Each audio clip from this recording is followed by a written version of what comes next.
Hello, this is Sharon Marie Chester, licensed clinical social worker, board-approved supervisor, clinical supervisor. And I'm here to talk to you today about the racial wealth gap. Let's call it white wealth and those tall tales of bootstraps, because that's what it is. We cannot talk about the wealth gap in America without addressing the historical context of white privilege in America.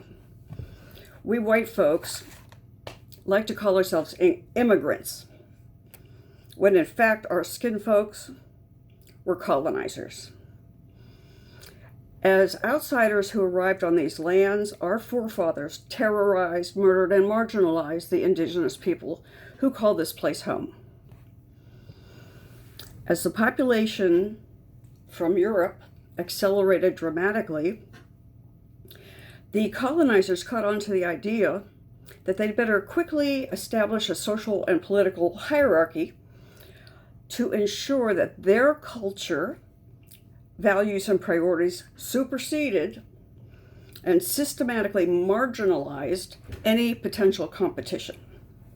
The concept of dividing people by fabricating artificial racial categories is a relatively modern idea. Really began at about the late 1600s, but by the time the colonizers caught on to the profitability of this concept, the words white, Christian, and man began showing up in legislation in America in the early to mid 1700s. Those words began to define who had civil rights in this country and who did not. Who were the humans and who were those being dehumanized. The rest is history.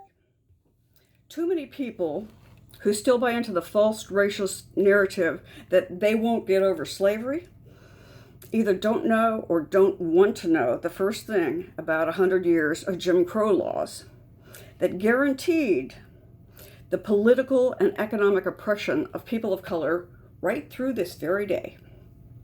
So not only did we kidnap, torture, murder, and enslave Africans, we stole their culture, their history, and their identity. Then after we supposedly freed them from ourselves, we added insult to injury by denying them housing, jobs, or the right to vote.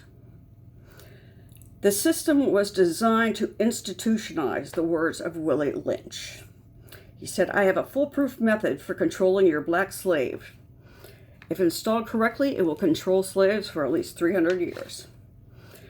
Racism became so embedded into our laws and our beliefs and our practices that it will take, in my opinion, generations to rip these tentacles of racist ideology and conditioning out of our cognitive processes. It is critical for us to understand that many of those racist ideologies have been cleverly reframed as white virtues. Those are the white virtues from which we might sit atop and make judgment of others. One of these racist ideologies that's disguised as white virtuousness is the notion of pulling oneself up by one's bootstraps, while some of us remain shoeless. We white folks like to believe that everything we've ever come by is because we were deemed worthy by merit or virtue or good looks, which we define, white people, that all any American needs is hard work and motivation to achieve any goal they can conceive. We did not understand that by virtue of our lack of melanin, the unearned privileges and advantages that we have acquired over generations have come at the expense of others. This includes wealth. Our racially oppressive institutions have managed to survive like cockroaches through an atomic explosion, despite our efforts towards civil rights. This can be observed just by looking at the incredibly, continually widening racial wealth gap. I'm going to be presenting some data from a Pew Research study in 2011 and 2 articles that have heavy references to the statistics from the Federal Reserve's Survey of Consumer Finance, who's supposed to be the know-all, be-all on all this stuff. The first one's called Wealth Gaps Rise to Record Highs Between Whites, Blacks, Hispanics. It's an executive summary from the Pew Research Center, and this is from 2011. Government data from 2009 assessed the median net wealth of white households at that time to be 20 times that of black households and 18 times that of Hispanic households. Now, the 2008 recession hit hard, and it's very telling in about how this economic landscape is laid out, because that recession took a far greater toll on the wealth of minorities than it did on whites.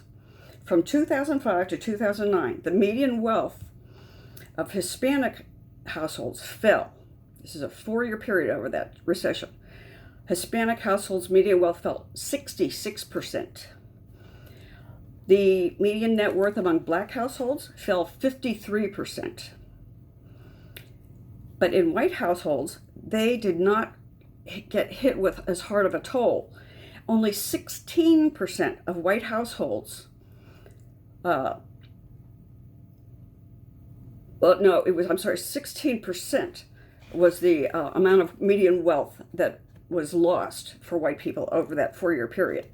But let me put it this way too. For white households, that means they went from being worth $135,000 to about $113,000. Okay?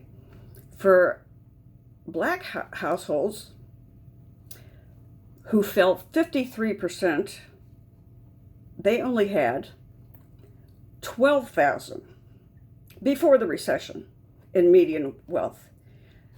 That dropped from $12,000 to less than $6,000. They were hit much harder. Why is this? Lots of reasons that aren't apparent. Don't say the word racism on top of it, but this is our policies. This is what we're doing. Wealth gaps between whites, blacks, and Hispanics have always been, by the way, much greater of a gap than their income gaps, which may be deceiving. This is partially because black households typically include their net worth, their net worth to be about 59% from their home equity, whereas only 44% of white total net worth had resources counted on their home equity to substantiate their wealth, because white people have things like retirements, savings, and lots of familial wealth that we have deprived other people of over many generations. Now, in 2016, white families had a median net worth of $171,000, compared with black families, $17,600, and $20,700 for Hispanics. The median worth is 10 times different from blacks to whites. This is interesting too. On the people who have no assets, none, a car. 24% of all black and brown households in 2009 had no assets other than a vehicle. 24%. Only 6% of white households had nothing but a vehicle. These percentages, unfortunately, have shown no progress or very little progress since 2005. So, my next article is this opinion, here's why black families have struggled for decades to gain wealth. Long history of government policies that facilitated wealth for white Americans but not black Americans. These authors, Derek Hamilton and Trayvon Logan, this is a relatively new study, 2019. The authors share the view that education alone cannot address the centuries-long exclusion of blacks from the benefits of wealth-generating policies. They say the most judicious approach would be a comprehensive reparation program that acknowledges these grievances and offers restitution, including land ownership. Based on data from that Federal Reserve survey that I told you about, the typical black family only has 10 cents to the dollar for every white family. Historically, until the end of enslavement, legal enslavement in the United States, you have to understand, enslaved persons were property. They didn't own property, they were property. Try getting out of that mindset. Okay? Historically, until the end of legal slavery, they were considered valuable assets and a form of wealth. I would argue that black bodies are still considered valuable assets and a form of wealth within our prison industrial complex. But that's a whole other conversation that's coming a little bit later. The United States government has a long history of facilitating wealth, but only if you were a white man. While the 1866, going back a ways, Homestead Act sought to include blacks specifically in the transfer of public lands to private farms, discrimination and poor implementation doomed the whole program. Then during Reconstruction, black politicians attempted to force land onto the market through tax policies, but this was met with violent resistance and something I didn't hear about before, which is called white capping. I'll talk to you that in a minute. So while blacks did make gains in wealth acquisition to a degree after chattel slavery ended, they started from essentially nothing, not even shoes on their feet, let alone bootstraps to pull up. Okay? Whites then used violence to force blacks from their property. They could walk in and steal it. Terrorizing, and this is called white capping. When white people would just move in, say, this is mine now, you're out. That's happened a lot. Okay? Resistance, violent resistance to try to get civil rights done, white capping. While blacks did make gains after chattel slavery, they started with nothing. Said that already. And the white capping, black folks were literally run out of town with their possessions stolen. This is as an example of the race riots of Memphis in 1866 and, of course, Tulsa's Black Wall Street in 1921, which systematically destroyed or stole the wealth that blacks had acquired. Black wealth was tenuous, without the rule of law to prevent unlawful seizures. In 1965, that's 100 years after emancipation, blacks were more than 10% of the population, but held less than 2% of the entire wealth in the country. Wealth has remained fundamentally unchanged and structurally out of reach for the vast majority of blacks, with our institutions laid out the way they are. For decades, a complicit Federal Housing Administration permitted the use of racially restrictive covenants, which forbade home sales and or renting to blacks, redlining, which defined black communities as hazardous, directly reducing their property values and increasing rates, and general housing and lending discrimination against African Americans that continues through today. Blacks were also, interestingly, largely excluded from the New Deal and World War II public policies, which were responsible for the asset creation of the middle class. When they were able to accumulate land and enterprise, often it was stolen, destroyed, or seized by government, complicit theft, fraud, and or terror. It's notable that blacks have still been able to overcome tremendous odds, particularly in acquiring education. Social science research indicates that blacks attain more years of schooling and education credentials than whites from family with comparable resources. Cool. In other words, blacks place a higher premium on education as a means of upward mobility. Despite this investment, and this is really shocking, the racial wealth gap actually expands at the higher levels of education.